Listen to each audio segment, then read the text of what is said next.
सब लोग भगवान से प्रार्थना करते, दीन बंधु दीनानाथ, अब तुम्हारे अलावा मेरा कोई नहीं है।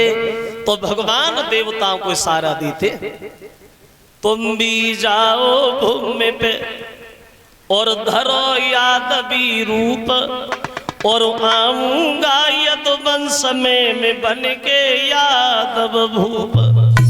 तुम सब देवता लोग यदुवंश में अवतार लो और हम तुम्हारे राजा बन के आ रहे हैं।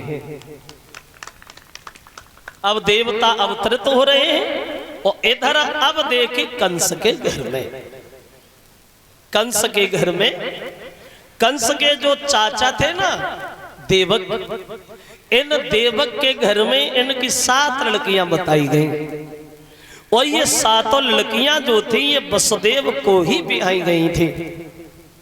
ये वसुदेव कौन थे? बोले ये वसुदेव जो थे ये वसुदेव सूरसेन के लड़का थे। और सूरसेन किन के लड़का थे? बोले ये सूरसेन देवमील के लड़का थे। तो देवमील के नाती हुए वसुदेव। और ये वसुदेव रहते कहाँ थे? बोलिए वसुदेव बटेश्वर के पास एक सौरीपुर गांव के रहने वाले थे। 6 बेटियों का विवाह हो गया। सबसे छोटी बची है देवकी। और जिस देवकी को कंस अपनी सब बहनों में से ज्यादा चाहता था, देवकी से ही ज्यादा प्यार करता था। तो एक दिन वसुदेव से बोला, बहनों साहब इधर आइए, भैया हम तुम्हारी आदत से बड़ा खुश हैं, तुम्हारी आदत बहुत अच्छी है, इसलिए हमने सोचा कि हम अपनी सबसे छोटी बहन की शादी भी तुमसे करेंगे। कहो कैसी रहेगी? तो वसुदेव बोले हम क्यों मना करें, हम तैयार हैं, एकदम तैयार। पहले ये कोई नियम नहीं था कि शादी एक ही करो, मन में अतिथि करो, जो ले होए तो ले करो, कोई प्रतिबंध नहीं। तो बोले तुम तो बारात लाओ। और अपनी बहन देवकी से कंस बोला, बहन तुम्हारी शादी हमने वसुदेव से पक्की कर दी, लेकिन एक बात ध्यान रखना, इस मथुरा से जाकर के बटेश्वर में किसी से दबना नहीं। घमंड से कहना हम भगवान भोजराज कंस की बहन है, बटेश्वर से उठा लाऊंगा, मथुरा में जिंदा दबा दूंगा, लेकर किसी को दुखी नहीं देखूंगा, मेरी आत्मा ही जाने कैसी है। अब चली है बारात बटेश्वर से और मथुरा के लिए। देखिए हुआ ऐसा,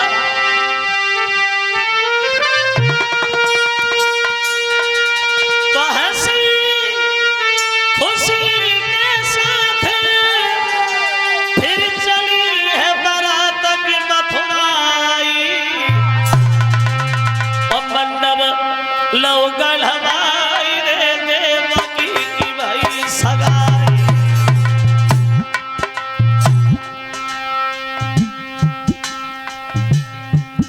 फिर अब बहिने से जुदा सुबह को विदा लई करवाई।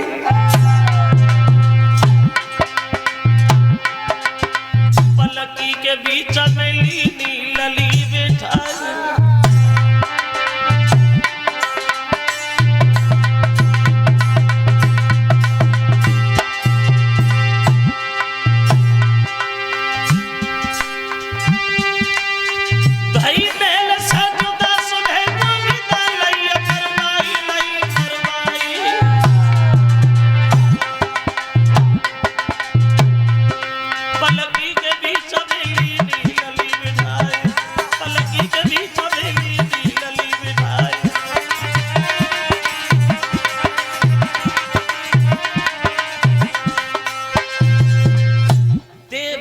शादी हुई है वसुदेव से और देवकी की संग विदा भई।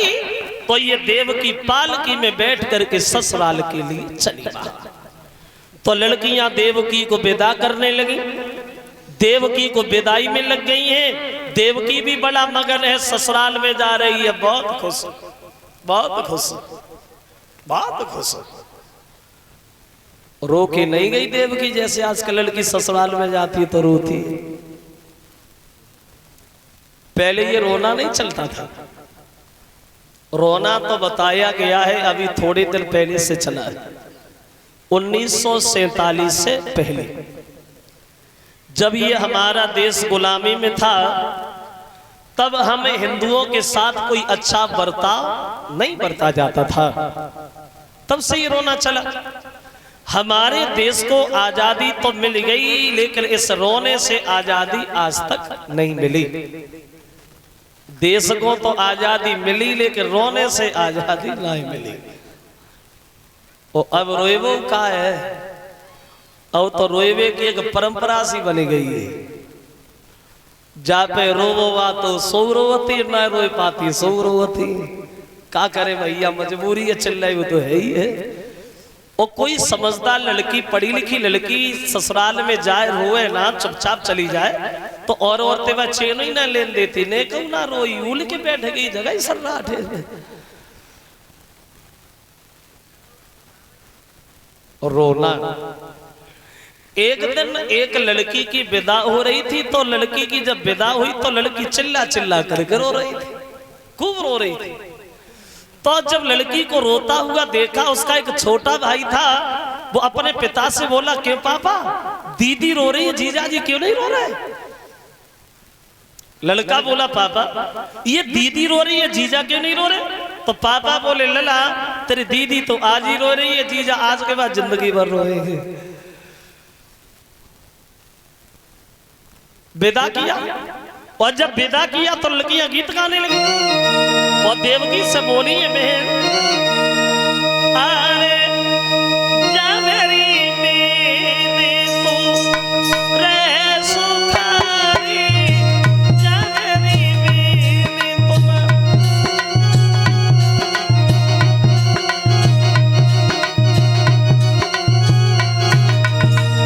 बोली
लड़कियां।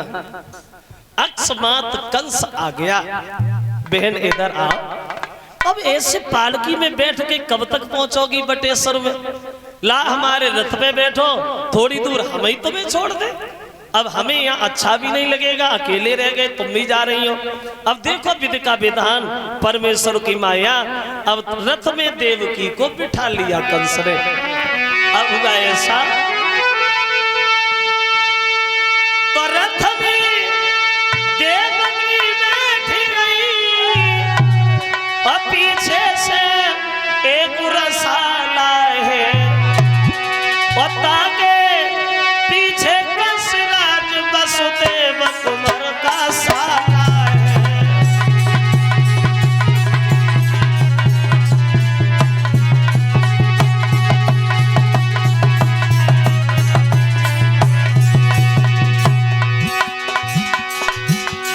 जो कंस रथ लेके आगे बढ़ा, आकाशवाणी होने लगी, देवता लोग चिल्लाने लगे, कंसराज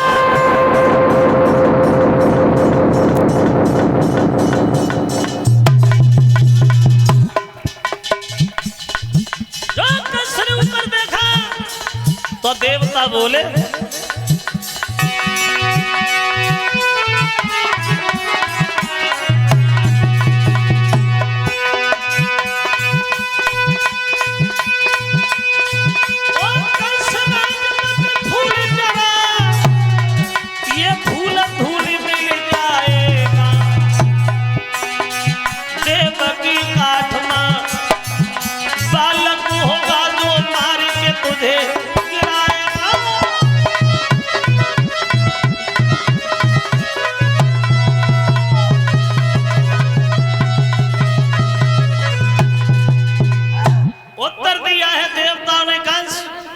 जिस बहन को तू इतनी हंसी से ले जा रहा है, तेरी बहन के काले आंचल में तेरा काल पल रहा है।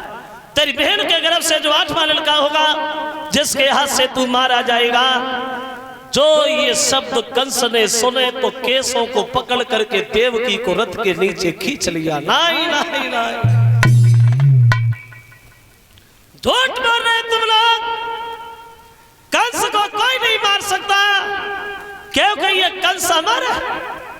अगर मेरी बहन के गर्भ से वो सपोला पैदा होगा तो हम उस वृक्ष को नहीं छोड़ेंगे जिसमें कोई फल लगे। मैं दूंगा अपनी बहन को। समझ जाएंगे दुनिया के लोग, कंस का काल मारा गया और कंस अमर है, अमर।